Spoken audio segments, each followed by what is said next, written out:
world's greatest celebrity chef, created by skull mapping. Before we start, let me give you a couple of tips in order to get the best experience. Please, remove your personal items from the tabletop so that Le Petit Chef does not trip as he likes running around. Place your napkins in your lap and make sure your plate is perfectly aligned with a magical circle of light. Please silence your phone so as not to disturb the other guests. And now, without further ado, allow me to introduce to you, all the way from France, measuring 6 centimeters, the world's smallest chef, Le Petit Chef.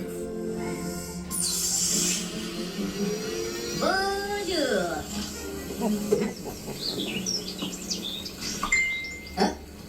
Mon Dieu. There's always one bad apple who still hasn't figured out how to silence their phone. Encore une fois. Oh, oops, c'est moi. What are you looking at? It's not my fault that I'm so popular. Let's see. It says, how can I become such a master chef like yourself? Flattering. Honestly, I get this question like a million times. To put this to bed once and for all, let me give you 4 tips on how to become a great chef. Even if you don't know how to cook an egg, by the end of this dinner, probably you will still not be able to cook an egg. What you expect, I'm not a miracle worker. But I'm sure if you pay attention, you'll learn a thing or two. Or, at least, you'll be able to make an interesting picture for your Instagram. Hashtag, most amazing dinner of my life. Hashtag, Petit Chef is so cute.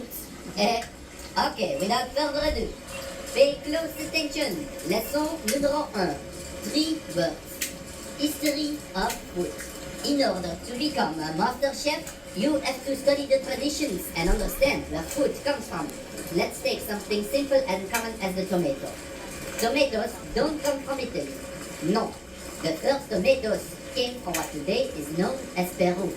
From there, they eventually expanded to Mexico, where they were cultivated by the Aztecs. The Aztecs grew tomatoes on chinampas, which were floating gardens around their capital city Tenochtitlan. In the 16th century, the Spanish conquistador Don Hernán Cortés arrived in the New World. The Aztec king at first believed Cortés was the returning Quetzalcoatl, the feathered serpent god. But Cortés was out for gold and conquered and destroyed this beautiful Aztec city. When they sailed back to Europe, Cortés took tomato seeds with him.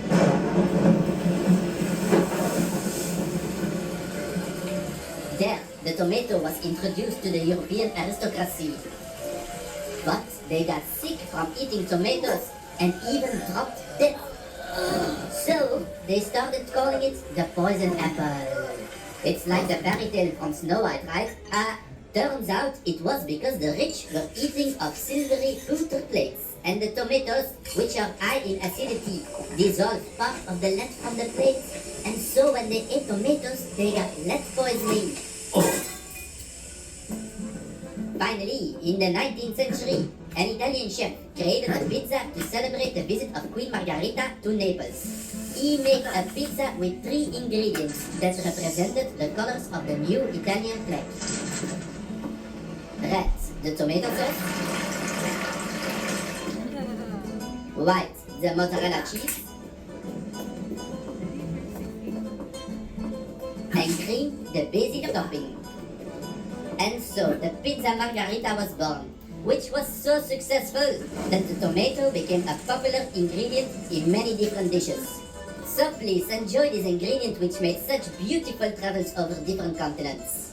On a side note, we, the French, were convinced that tomatoes had powerful romantic qualities, and so we called them pommes d'amour, love apples.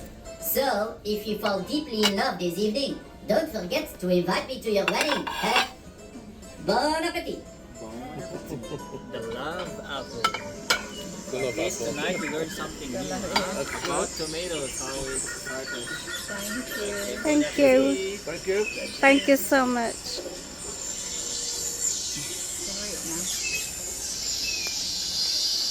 Really, that? Can we eat Yeah, now? that's all you eat. Yeah.